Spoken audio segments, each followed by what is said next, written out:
Letters from Atlantis by Robert Silverberg. Chapter 1. The prince is sleeping now, dreaming, no doubt, of the green and golden island of Athaland, its marble palaces, its shining temples. All unknown to him, I have borrowed his body, his good, strong right arm, to write this letter for me.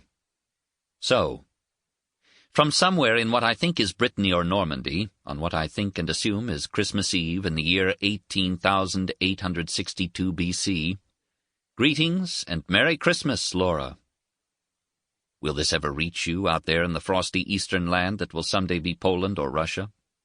Less than a 50-50 chance, I suppose, even though you're right here in the same prehistoric year I am. But a whole continent separates us. With transportation what it is here, it's almost like being in different worlds. I'll cause the prince to slip it into the regular diplomatic pouch that leaves next week, and the Royal Atalantan courier will take it with him when he sets out across the tundra to the trading post where you're supposed to be stationed. With any luck, you'll actually be there, and whoever you're riding in will be someone who routinely has access to the royal documents that the courier brings. Considering that I'm writing this in English, he won't have the remotest notion of what it's all about. But you will, looking at it through his eyes. And maybe you'll even be able to write back to me.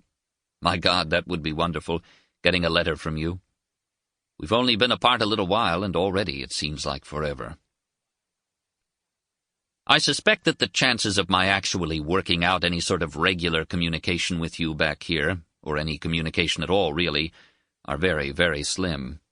But I can try anyway, and at the very least, setting down these accounts of what I've been experiencing here ought to provide me with a good way of bringing it all into clearer focus, which should help me make better sense and order out of it when I'm home again in our own era and undergoing debriefing.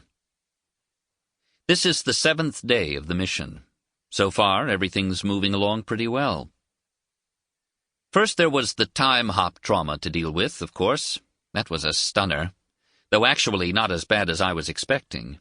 But naturally I was expecting the worst. This is such a big jump we've made, the biggest jump either of us has ever done by far. During the training period, the most I ever did was something like 90 years.